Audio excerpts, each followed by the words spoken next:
In relation to Chelsea, obviously no agreement was made by the end of the mini deadline for Jamie Gittens. What I've read is that Chelsea remain relaxed around the situation. Are they likely to come back in for him again from the 16th of June onwards? And if they land Gittens, is that it for Chelsea in terms of their attacking options or their wide players this summer? Or could there be more experienced players purchased as well, Ben? I think Chelsea are going to be busy once the deadline ends. And that's because they had no urgency to do Club World Cup specific deals with a so-called Club World Cup tax. It's been more about being opportunistic in the market now, but realizing they can pick up these deals from the 16th of June, and you have a window within the Club World Cup from, I think it's 27th of June, where you can still add new signings to your squad, 2 more if you keep your 35-man squad, or if you release players from your 35-man squad, you can actually make up to 6 changes. So Jamie Gittens was never about yesterday. My understanding is that Chelsea placed 2 formal bids, both rejected, one at 30 and one at 42. And then they discussed a higher package, but only verbally. There was no third formal bid. And the Dortmund valuation is around 55 million euros now, which is a little bit higher than perhaps Chelsea thought before that 10th of June deadline. And they walked away from the deal yesterday because they weren't prepared to rush it, and they were not prepared to pay a Club World Cup tax on it. And that's kind of the game of this new deadline, where if you've got urgency around the Club World Cup, selling clubs are hiking up the price and buying clubs are saying, we're not buying specifically for the Club World Cup, so we'll back away and we'll pick it up in the days that follow. And that's the kind of chicken and egg or chess-like game going on at the moment between Dortmund and Chelsea. But eventually this deal is expected to get done simply because Gittens wants the move. He's agreed a 7-year contract, and they're actually not as far, I'm told, apart in valuation as some have suggested. We've heard a number of 70 million euros or more for Jamie Gittens. The number that I'm told is 55 million euros, up by 5 million euros from what Chelsea originally thought would get the deal done. And naturally, it's not just the number, it's the structure of that deal as well. So Chelsea have kind of met the ballpark valuation, but they don't have a structure in place either that's acceptable to Dortmund. How much of it's guaranteed? What will the add-ons be? And so on. And rather than rushing that or overpaying yesterday, Chelsea are just going to bide their time. And they have other options as well in Alejandro Garnacho and possibly Nico Williams as well. But there's a very realistic chance still that Gittens Chelsea gets done. It's not off because it didn't happen yesterday. And then Liam Delap's already in the squad, and that allows him, by not going to the England under-21 Euros, to forge an early partnership with Nicholas Jackson. Chelsea are alert to other striker opportunities because Christopher Nkunku is expected to leave the club.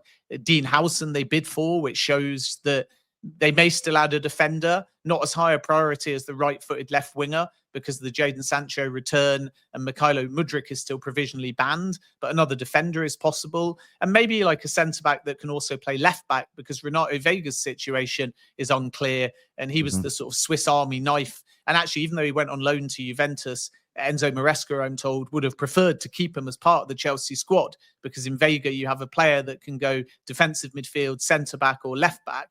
But Vega wants to go and play centre-back every week to boost his chances of Portugal's selection for the 2026 World Cup, so he could leave. And I think Chelsea would appreciate a more versatile defender that can play centre-back or left-back, and that's where the interest in Joel Hatto comes from. And then, of course, goalkeeper-wise, a very interesting situation. Chelsea have always backed their internal goalkeepers, but we know they tried for Maignan.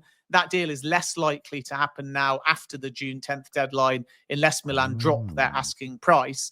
But be alert. Is that likely? Sorry to interject.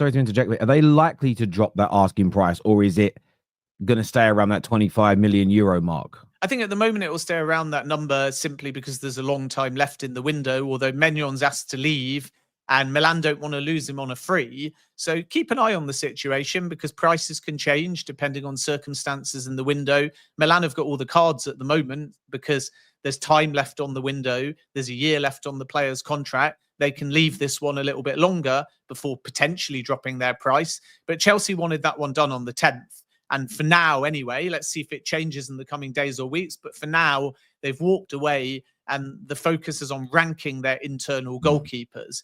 And interestingly, Jordi Petrovic is not going to be included in the Club World Cup squad, which is a bit of a surprise because he was Strasbourg's player of the season. And the feeling before the Maignan saga was that Mike Penders had come in very highly rated, Philip Jorgensen, a £20 million investment, Robert Sanchez, who made a lot of errors, but finished the season quite strong, and Jordi Petrovic would all kind of be assessed during the summer.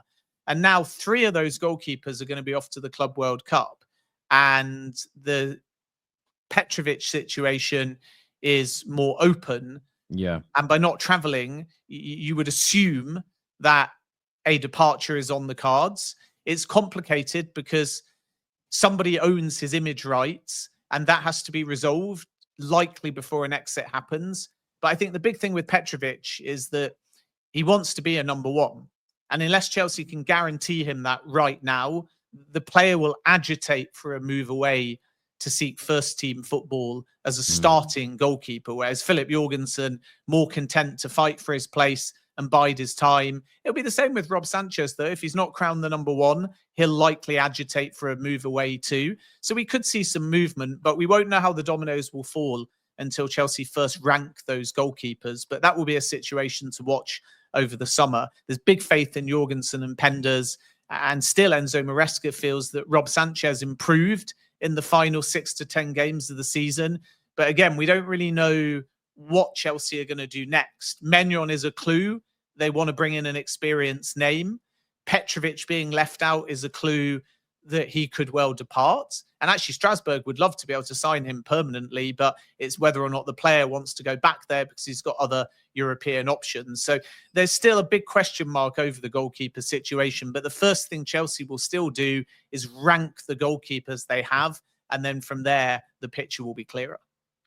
Makes a lot of sense, Ben. Thank you for that update. This here from Kingsley says, a question for Ben. Why do Chelsea show incompetence and embarrassing media briefs which make them look amateurish when showing poor negotiation skills? There are a lot of Chelsea fans unhappy with the approach with Maignan as an example and Gittens. They felt the club should have paid the asking price. What would you make of that? Yeah, I mean, first of all, I don't acknowledge media brief. It's a phrase that constantly is used all the time as if somehow the club are sending out information that then just gets published. As a journalist, you are sourcing information, and every bit of information that you have, you put scrutiny on, and then you try and go to other sources to back things up. Sometimes you get conflicting information. Sometimes the club, it's true, will have a position, and you may reflect that position in your reporting. Chelsea think this, Manchester United think that. But the idea that clubs formulate somehow a series of points and then it is blindly published without any scrutiny or without any counterpoints, I think is just not true.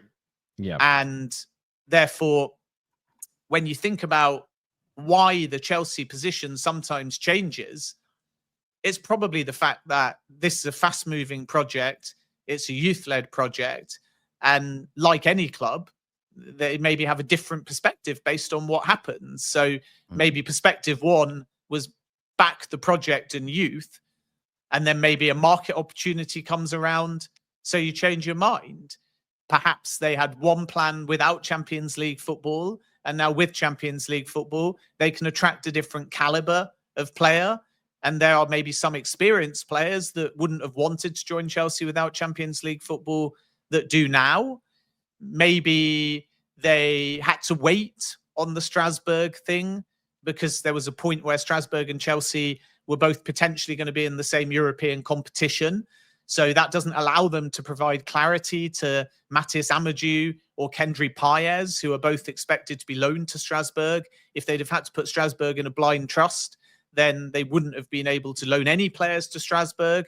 So all of these things mean plans can be up in the air or plans can change. And I think to an extent that's just football. Then you've got the atypical nature of the Club World Cup with Chelsea, which gives them extra games. They've got a 35-man squad. They go straight pretty much from the Europa Conference League final win to about 2 weeks off, out to America. And this competitive tournament doubles up as their pre-season. It means they have to do a lot of their business early. It also means if there are players that Chelsea want to leave, and maybe they don't determine who those players are until the season ends, like they made a late decision on Jadon Sancho. If there's players that are going to exit, maybe they have to think long and hard about who goes to America and who stays, because it's clearly easier to facilitate an exit in the early part of the window if the player's not in a camp in America.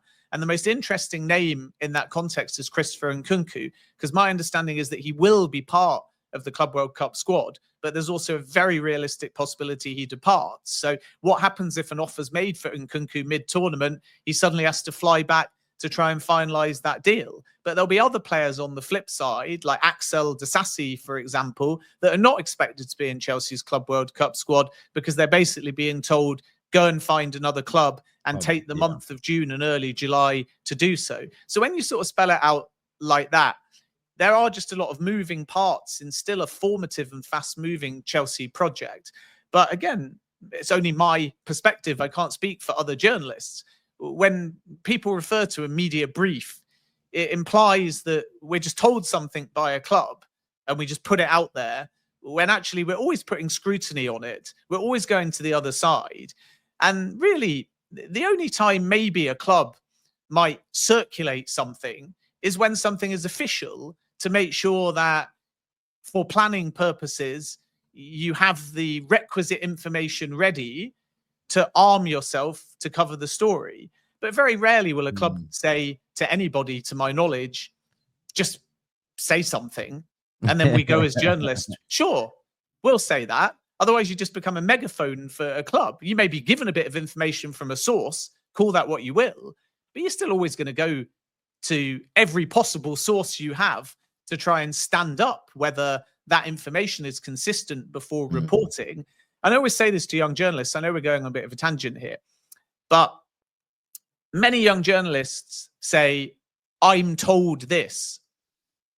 And that's not really reporting.